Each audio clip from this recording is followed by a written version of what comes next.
Hi, welcome back to Unlocking Kingdom Destiny. My name is Gaspar Anastasi. I'd like to talk to you about a very, very important principle that I think will help you in your life. And that is the ability to change the atmosphere around you. Now just think about it for a moment. When someone walks in the room that maybe you don't necessarily see, but you sense their presence. When you sense in their presence, something's happening in the atmosphere. There's a change in the atmosphere because they carry something. They're carrying not only their own personality and the spirit of that, but they're also carrying spiritual forces as well. You too carry spiritual forces as well as who you are in your personality. I want to tell you how you can be successful and change a meeting and turn it around so that God's presence and God's glory can be there. How you could even actually affect other people's attitudes. By understanding that the atmosphere can be changed by the power of God that lives inside you, by the words that you speak, and by the mental attitude that you carry as you walk within a room.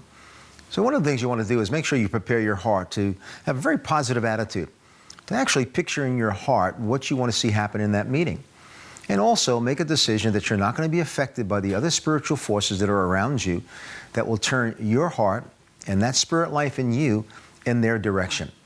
Let me tell you something, that you have dominion over the spiritual realm in your life, in the sphere of influence. And if you'll be cognizant of that fact and be aware that you can change the atmosphere, then you're going to be able to see that people's lives will change because you showed up. And you'll be able to direct and redirect them in a way that will bring God glory and honor. Listen, you go into a business meeting and there's a very positive attitude. Even if you feel depressed and discouraged walking into that meeting, because of that positive atmosphere, you get affected by it. On the other hand, you walk into a place where there's a lot of depression and discouragement, bitterness and anger, and before you know it, you get discouraged and depressed, even stressed out.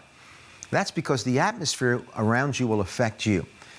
But you know what? We can turn around and affect the atmosphere around us by what's on the inside of us. You know, there's a scripture that says in Ephesians 3:20 that God will do exceedingly abundantly above all that you ask or think, according to the power that works within you. You realize that God's presence is in your life. You can release that presence in the atmosphere wherever you are, no matter what the conditions are, by speaking His word, by having a positive attitude and having a vision of what you want to see happen, and not allowing the other circumstances around you to take you off course. Within a matter of a short time, you'll begin to see that the atmosphere will change. People's heart will be open to your message and to the very love that you have in your own heart. This is a very powerful truth that if it's used properly can turn meetings around, can turn family members around, can turn even the atmosphere in your own home around. Talking about unlocking kingdom destiny, this is one of the greatest ways to unlock kingdom destiny, by taking the ability God gives you and changing the atmosphere around you and bringing God's peace. We'll see you real soon.